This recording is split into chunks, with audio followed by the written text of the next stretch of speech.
I just finished making a really nice, cheesy mac and cheese. All like no ultra processed anything. I made my own sauce with the pure flour and organic milk and a stick of butter and all the seasonings and everything. I put in like no ultra processed ingredients. Meaning, if you don't know, ultra processed means it's defined as industrially manufactured non-culinary ingredients. Non-culinary meaning not made in a farm or a kitchen.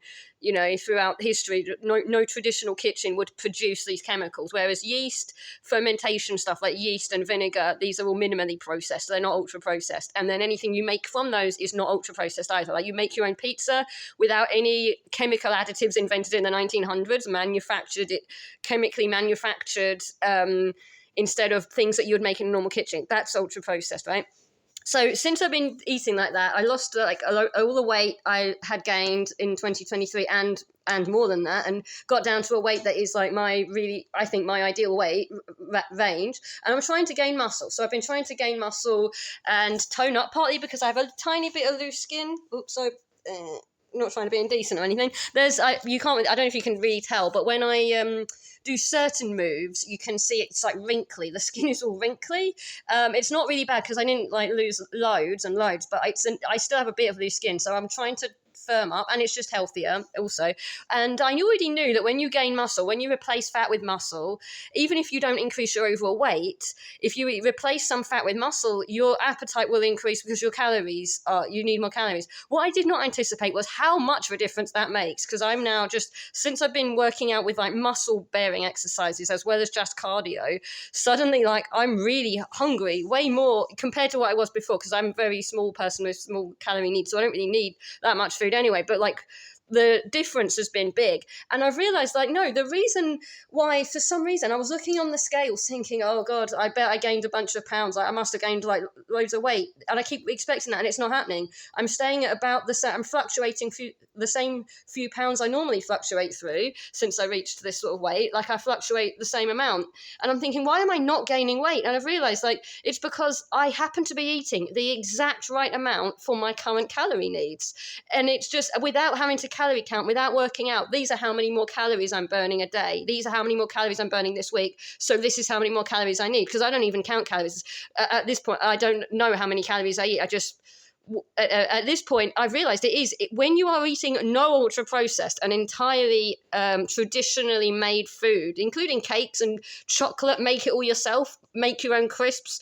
It's fine as long as there are no chemical additives in it that you would not know how to make in your own kitchen. Like you can look up how to cultivate yeast and how to make vinegar out of yeast, and you can look up how to do these things. These are possible. But if it has to be made in a lab, that's when it's not good. So you can have cakes, and I've been eating like things I make myself, my own chocolate's delicious. I could make this mac and cheese, it's fine, no artificial additives. So my gut bacteria are telling me when I'm full. I knew this is supposed to happen, but I'm so shocked at how effective it is. It really proves to me like how accurate that is, that when you don't eat ultra processed food, your appetite truly regulates itself so accurately. They already found it in mice. When mice are given an abundance of food and it's not ultra processed, it's all like food that existed before the 1900s and wasn't made in a chemistry lab, like no potassium sorbate, no maltodextrin, no protein isolate, modified starches, all this dog shit that you see in anything that's lazily pre-made for you, like lazy pre-made sauces, lazy pre-made bread that's in a supermarket and not traditional bakery. It's got all this dog shit list of chemicals in it, right? When it's not got that stuff in it, the mice stop eating from all their abundant, lovely, really good quality food. They stop eating whenever they're full, and they keep their weight stable. And only when you add those additives do their gut bacteria get ruined and they start eating to get fat. And that only happens when you add these additives. It's not sugar, fat, and salt. The industry wants you to think that because they want you to think that the reason you can't stop eating it is it tastes so good that they've got the magic formula. That's propaganda. That's not the reason. They add all the salt to disguise the taste of the horrific tasting chemicals that they use to bulk it up so that they don't have to spend as much money on expensive actual food product ingredients, like actual stuff a farmer makes is expensive. So they just add all these chemicals because it's cheap, right? And then when you're not consuming that anymore, mice and humans, I already knew this, but it's just such a shock to have it actually happen, like in my own experience where, yeah, I'm not consciously trying to regulate, like, oh, I need this much more food. It's just happening. Like, my body is telling me, no, you really need to go and get some more food. Like, that's the amount you were eating, it's not enough. Like, I just was feeling ravenous after finishing my normal sized meal, and I had to go and get more. And I was expecting, wow, I'm out of control. It's going to, like, I'm going to gain weight. And I'm not. I'm keeping the same weight, because it's like my body knows intuitively the gut bacteria are starting the process correctly. They are informing my body, the rest of my body, insulin response and everything is happening correctly to tell me when I need to stop eating. And it works. It actually works, like, so accurately. My weight hasn't gone up, even though I've been exercising a load more and just eating as much as it feels like I should. And that is the right amount for once. Instead of it normally, when you're still eating ultra processed food in an attempt to lose weight, if you try and do that, you'll be constantly having to weigh and measure and count calories for every little thing forever, because your gut bacteria will continuously give you the wrong information and tell you to just keep eating. Even if you feel full, you have this urge to keep eating, and it's not because it tastes better. That's been proven. It doesn't.